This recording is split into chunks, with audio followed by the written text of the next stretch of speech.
Now, if you are into poetry, then we've got something very special for you now. A night of word-based performance art is taking place tomorrow night at the LS6 Cafe in Hyde Park. Spoken word is gaining popularity here in Leeds, and it's a great way to hear some skilled pen work being performed. The event itself is called Outspoken, and it is for everyone, so check it out. And it's an open mic night, and it's a great way to delve into creative writing and performance. And joining me now is Steve Clarkson, the head organiser of the event, and also Laurence, or Lence, Inman, who is a grime rapper and also a spoken word artist too. Welcome to Backstage, guys. You alright? Having us. Hello, how you doing? Yeah, good, thank you. My voice is, it's trying to go. It's not going. But yeah, besides that, I'm good. How are you? Very well indeed, yeah. Yeah, doing good. Yeah. My voice is holding out just about as well. Yeah. Gotta get on the honey and lemon quick time. So Steve, if I can start with you, mate. What is this night all about? So as you say, it's a celebration of spoken word poetry, and we have a mixture of featured performers on stage plus open mic performers. So you always get quite a mixed bag. There's lots of different voices waiting to be heard there in Leeds. So yeah, we tend to get a younger crowd, so we have a mixture of everything from hip-hop through to page poetry. And it's a really energetic night that's been going probably about a year or something now, actually. And tomorrow night's going to be our last show of the year. And it's a lot of fun to organise, and I'm a writer as well, and I do perform there too, so I kind of get that out of it as well. Okay, sweet. What kind of are you like a rapper as well, or do you just chill with the page? I'd say I probably fall in between the two, really, bit from both, but certainly not rap. Yeah, it's more kind of short stories, poetry, and prose that I read. So. Nothing like what, say, Lence does. But yeah, it's a privilege to really host that show, and you hear so many voices, and like I say, I know very well the people who I'm booking for the show. The featured performers like Lence, I've seen him perform, and I've performed with him a few times. But the open mic, it's a mystery, and you don't know quite who's going to be up there, and some people performing for the very first time in their lives, which is quite cool to know that people are doing that in your company, and it's quite a special night, yeah. Sweet. And what have you got planned for next year then? So next year we're going to continue with it. It's every month of the year. I'm also involved in so many events next year. Like, I think you mentioned that the Leeds Lit Fest is happening. That's going to be happening in March. I'm part of that, part of organising that. I run a project called Found Fiction, which is slightly different to the spoken word stuff. It's more guerrilla publishing. We publish short stories in little envelopes marked "Read Me" and leave them in public spaces to be found. And I I've taken that to a new level this year, really, since I moved to Leeds. So there's a lot of that activity happening next year for me as well. Okay, cool. And what kind of inspired you to write and perform? Or who? To write, I've been writing literally since I was able to, so since I was about 6 years old. I loved reading Goosebumps books when I was a kid, and I wanted to write my own horror books. And I've been trying to just get better as a writer since that age, so for like decades, I guess, now.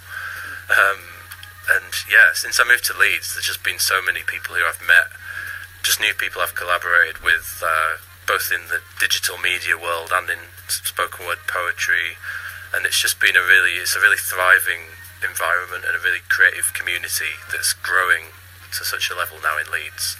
Outspoken's just one of many spoken word nights, by the way. You've got Say It With Your Chest, where I first met Lence, actually. Sunday Practice is a big one that goes on in town.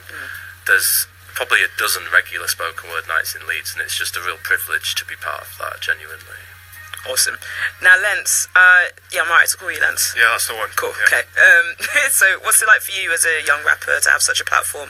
It's very good to be able to cross over from doing cyphers and doing grime sets and hip-hop events and come into poetry nights and spoken word, and just being able to perform in front of different audiences, and also not perform with any backing beats and just have your words do the talking and it just be your words. I find that really good, and it keeps me sharp as well. So that's kind of why I first started doing it, because when I was first starting out, I used to go to open mic nights, and they used to mainly be catered towards live bands. So if they didn't have an aux lead or anything like that, I'd just be like, you know what, I'll just rap with no music, or I'll rap with a band and stuff like that. So that's how it developed into spoken word for me, as well as doing grime and hip hop, because I was like, well, I can do all aspects. So that's how I kind of treated it, really. I guess, yeah, because like I guess poetry and kind of rapping, whether it's consciously or not, to a point, like they go hand in hand in that kind of way, because you are still performing. So yeah, no, that's fair. Like, how long have you been writing poetry? So I'd say since 2009. So since I started first doing it, I always wanted to get across that rap is poetry, and that I'm here to blur the lines and go to different places and cross over. And so I'd say 2009, it's just been a process where I've been trying to develop through that, and that's just been a process where things have just changed on the way, and I've just written about everything that's been going on around me, really. Yeah.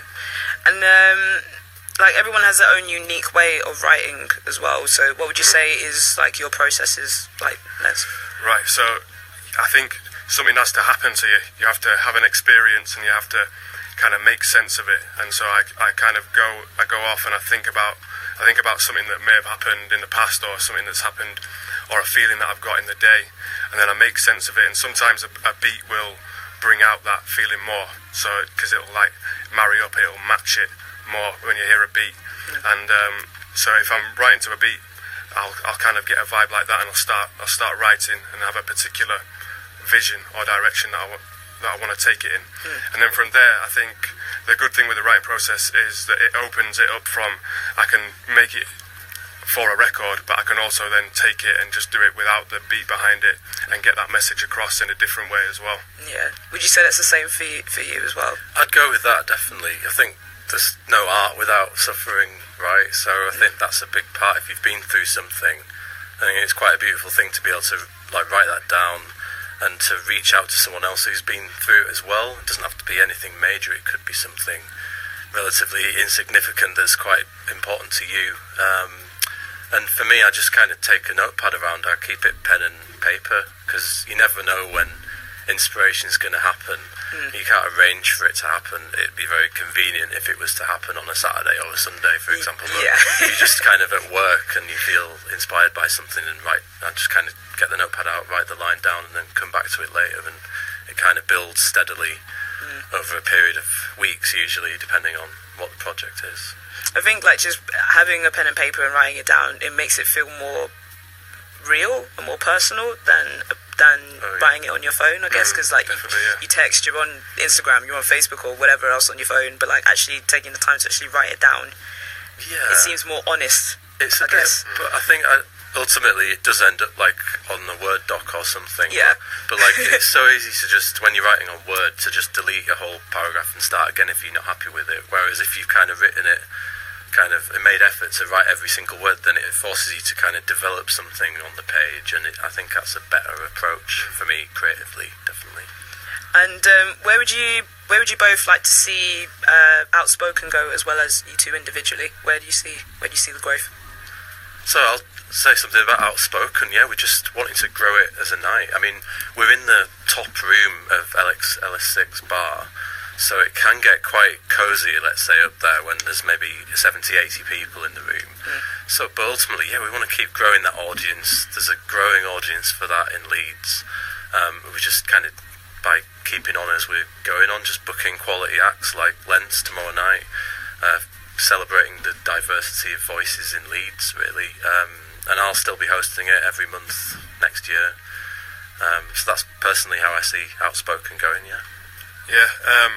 I think personally I'd like to go to different places and be able to tour and stuff like that. That's a certain vision I've got of that, but I think I just want to keep on performing and keep on treating each piece of work as like a brick in the wall, really, because I'm trying to build like a big wall with the work, and I see each piece adding to that. So I'm treating it as one thing at a time, really, and just taking my time to properly put everything into each part.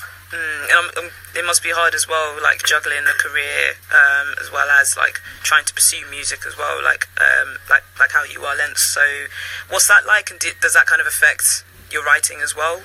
I think it feeds into it. If you get to a place where you're happy with the balance, and you're happy with what you're doing in terms of your career, and you're also happy with your creative area as well, it all can merge together and feed into that. So I think I've kind of worked at, from the point where I started writing in 2009, where I was still in school, getting to the point where I was out of work and just working on my creativity and stuff like that, to then being in a place where I'm happy and building from there. I think it's all part of the process for me, and I'm at a point now where I feel ready to do my best work, really.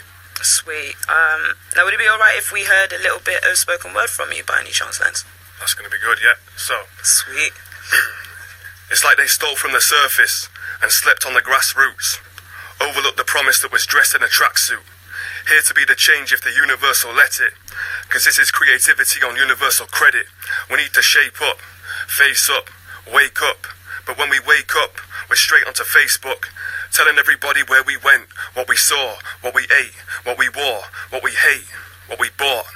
In a state that is fraught with the fake, we ignore that this place has us caught in a maze where we're taught to behave in this fraudulent way, forcing our brains to the course of our stay. As we walk through the gates towards the doors of our fate, many more will await and fall to the plague as I crawl to escape. Lence. Nice. even as you were like saying that, thank you, by the way, even when you were saying it as well, like, you're very expressive, so it's kind of like you could hear the expression like in your voice and your delivery, but like actually seeing you like just get into that zone and just like deliver that so powerfully, like that's something. Go to this, because then you'll see that like in person. That was big. Thank you, man. Thank you. Now, finally, for you guys, do you have any tips for anyone who fancies a go at an open mic night or Outspoken or anything, Laurence? Okay. Yeah. No, what I think is, I'd feel the nerves and feel the fear and just go and do it anyway. I think that's what you've got to kind of get used to. But yeah, I think you should just go and check it out and see the different performers, and if they can do it, then you can definitely do it. And if you've got a reason to go there in terms of something you really want to write and get off your chest, then I think you should think about that, and then you should really see the power in what you want to express and want to get across to everybody, and just go and put yourself up there and do it. Steve? I'd completely agree. Yeah, everyone gets nervous. The nerves are part of it, but as soon as you get going, the nerves disappear. You don't remain nervous like every minute that you're on stage, and it's worth it. I mean, what you can say will have a great impact on someone in the audience, and I think it's just worth taking that chance, because you don't get that chance to be on stage and have a voice every day. So yeah, if anyone fancies doing that at the open mic tomorrow, they're very welcome to come along. Sweet. Right. Nice one. Well, thank you guys. Thank you so much for coming down. Thank you for performing that as well, Lence. That was big. So yeah, if you're feeling a night of incredible poetry and a hip-hop fusion, get yourselves down to LS6 Cafe from 7. Correct. Yep. Cool. From 7 p.m, not a.m, don't do that. 7 p.m, and show some support for the local artists as well. So thank you again, guys. Thank you very much. Next song is Anne Peebles and I Can't Stand the Rain.